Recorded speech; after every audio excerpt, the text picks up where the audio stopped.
BJD ଦଳ ପକ୍ଷରୁ କୋରେଇ ନିର୍ବାଚନ ମଣ୍ଡଳୀରେ ସଭ୍ୟ ସଂଗ୍ରହ ଅଭିଯାନ ଚାଲିଛି। ଏହି ପରିପ୍ରେକ୍ଷୀରେ ବ୍ୟାସନଗର ପୌର ପରିଷଦରେ ବିଜେଡି ପକ୍ଷରୁ କେଏନଡିଏ ସେଲିବ୍ରେସନ ମଣ୍ଡପରେ ବ୍ୟାସନଗର ବିଜେଡି ପକ୍ଷରୁ ସଭ୍ୟ ସଂଗ୍ରହ ଅଭିଯାନ ମଙ୍ଗଳବାର ଦିନ ଅନୁଷ୍ଠିତ ହୋଇଥିଲା। ଏହି ସଭ୍ୟ ସଂଗ୍ରହ ଅଭିଯାନରେ ରାଜ୍ୟ ବିଜେଡିର ବରିଷ୍ଠ ନେତା ପୂର୍ବତନ ବିଧାୟକ ପ୍ରଣବ ପ୍ରକାଶ ଦାସ ଯୋଗ ଦେଇଥିଲେ। ଏହି କାର୍ଯ୍ୟକ୍ରମରେ ଯୋଗଦେଇ प्रणव प्रकाश दास कर्मी मानक उत्साहित करी कहले डबल इंजिन सरकार सबु क्षेत्र रे विफल होईची। अत्यावश्यक जिनिस दर वृद्धि नियंत्रण क्षेत्र रे संपूर्ण भावे राज्य सरकार फेल मारिचंती। निर्वाचन इस्ताहार रे राज्यवासी को देतिबा प्रतिश्रुति पालन करने क्षेत्र रे संपूर्ण विफल होई जनसाधारण को भकुआ बनाउचंती। बीजेडी दलर सुप्रीमो नवीन पट्टनायक नेतृत्व रे आउरी संगठित होईची। कर्मी माने तृणमूल स्तर रे संगठित होई रही लोकमानक समस्या रे सामिल होई सेमानकु न्याय प्रदान करबाकू बबी आह्वान देथिले। व्यासनगर पौर परिषद रे लोकंक निकटतर होई सभ्य संख्या वृद्धि करबाकू से आह्वान देथिले।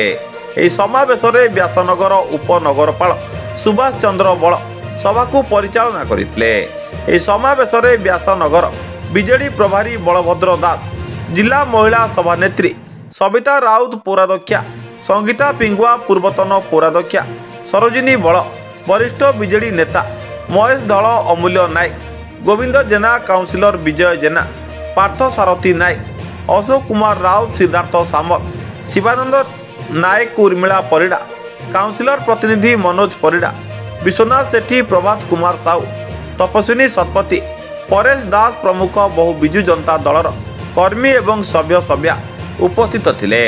Vyasnagar Pradyumna Kumar Boite report, Suryasta news. आज आम व्यासनगर म्युनिसिपालिटी रे माननीय पूर्वतन मुख्यमंत्री तथा विजु जनता दलर सभापति श्री नवीन पट्टनायक आह्वान क्रमे सभ्य संग्रह अभियान ये व्यासनगर आम सेलिब्रेशन मंडप आज ये आयोजन कर आज बहु संख्यार युवक छात्र एवं विशेष भाव युवक एवं छात्र मैंने ये जोग देते। कारण से होती निश्चित भाव गोटे दलर माने संगठन को निश्चित भाव सुदृढ़ करेंगे।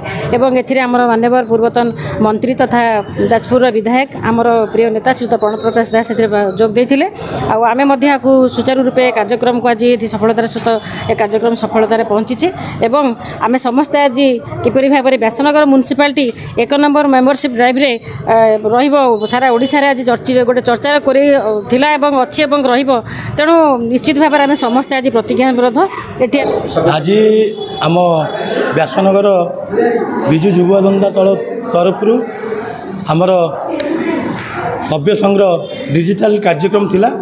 आपण मैंने जानी आम दलर सभापति पूर्वतन मुख्यमंत्री माननीय श्रीयुत नवीन पट्टनायक निर्देश क्रमे सारा राज्य तथा 147 निर्वाचन मंडल आमर ये कार्यक्रम चली। आज ये व्यासनगर विजु युवा जनता दल तरफ ये कार्यक्रम थिला। आज आम गण उपस्थित थिले आम कोरीर लडुआ पुओ एवं दुख सुखर साथी आम समस्त प्रिय भाई प्रणव प्रकाश दास, व्यासनगर म्युनिसिपालिटी चेयरपर्सन एवं महिला विजु जनता दल जाजपुर जिला सभापति श्रीमती सविता राउत महोदया एवं आम म्युनिसिपालिटीर सबु वरिष्ठ नेतृमंडली एवं काउंसिलर समस्त बंधु एवं आम 26 कोटी वार्ड रे निश्चित भाव 600 ରୁ 700 युवक गोष्ठी एकाठी होते। आज गोटे आह्वान दिहला।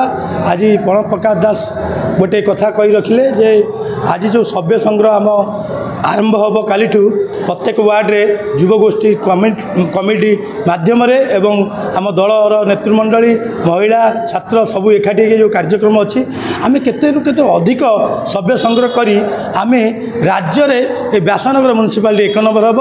से धन्यवाद देवी आमर नेता आमर दुख सुखर साथी बब भाई की। मेंबरशिप ड्राइव ओडिशार जननेता माननीय पूर्वतन मुख्यमंत्री दलर जे नेता तांको निर्देश रे आमर जे कोरेईर नेता प्रणव प्रकाश दास बबू बलिष्ठ उद्यम आज व्यासनगर विजु जनता दल तरफ मेंबरशिप ड्राइव डिजिटल एवं मैनुअल माध्यम आरंभ हो गला।